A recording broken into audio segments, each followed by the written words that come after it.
জহির রায়হান সাহেবের ছেলে সারা ঢাকা শহরে ওনার পোস্টার একদম উনি তো পলিটিক্যাল লোক না।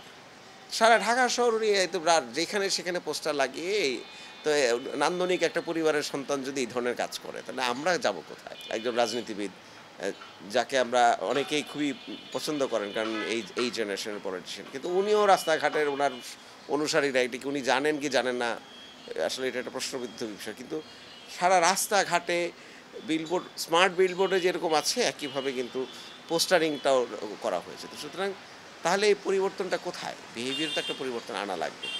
আমরা একটা স্টাডি করছি, আগামী রবিবারে আমরা সেই স্টাডিটা, আগামী রবিবারে অথবা সোম মঙ্গলবারের দিকে আমরা স্টাডিটা প্রকাশ করব। সেটা হচ্ছে যে এই শহরের বর্তমানে সবচেয়ে বড় ব্যানার পোস্টার পলিউশন কে আমরা লিস্ট করছি, এবং কতগুলো আছে সেই অনুযায়ী আমরা কিন্তু এখন দলীয়ভাবে দলীয় প্রধানদেরকে আমরা চিঠি ইস্যু করব।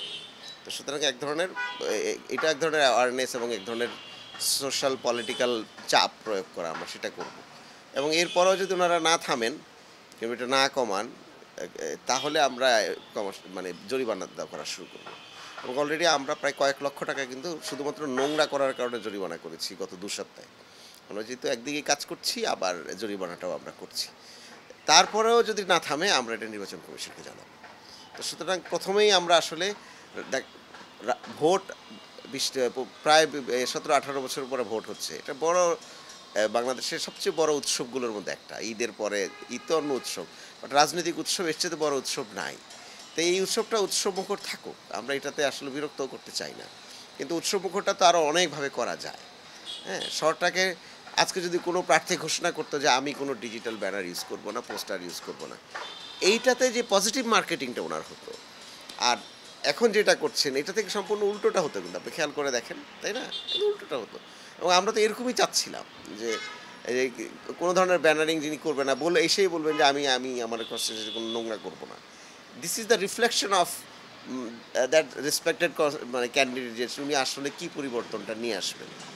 তা আমরা তো এরকম চাচ্ছিলাম, আমরা এখনও চাই। হচ্ছে যে এটা একটা ভিজুয়াল পলিউশন হচ্ছে। দ্বিতীয় হচ্ছে যে এটাতে তো প্রচুর টাকা ওনাদেরও খরচ হয়, এটা আমাদের উঠে তো আমাদের খরচ হয়। তো সুতরাং দুপক্ষের আমাদের লোকসান।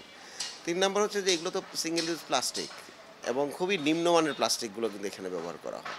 এটা পরিবেশকে যে কী পরিমাণ পলিউশন করে এটা বলার বাইরে, সত্য কথা যেটা।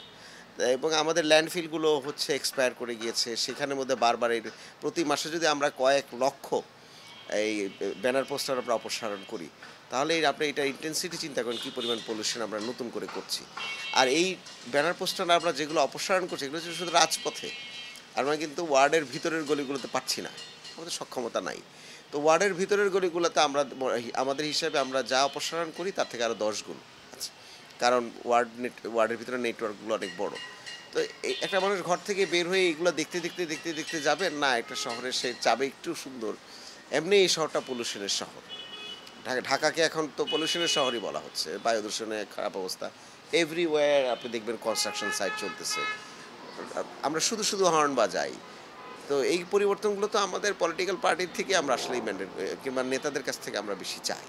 তো তারাই যদি এখন এই পরিবেশ পলিউশনগুলোর, সকল ধরনের পলিউশনের বড় অগ্রণী ভূমিকা পালন করে, অ্যাক্টর হয়, তাহলে এটা এটা কাম্য না। এবং এটার পিছনে আমরা সিটি কর্পোরেশন আমরা এটা রুখে দিব। আমরা এরকম না যে এতদিন খুব সফটলি বলেছি, এখন আর আমরা এটা সফটলি বলার কিছু না। আমরা সোশ্যালিস্ট শেমিং করব, পলিটিক্যাল শেমিং করব, আমরা অর্থনৈতিক দণ্ড দিব, এবং শুধুমাত্র রাজনীতিবিদ না, কমার্শিয়ালি যারা করবে আমরা তাদেরকেও আমরা কিন্তু ব্যবস্থা নিচ্ছি।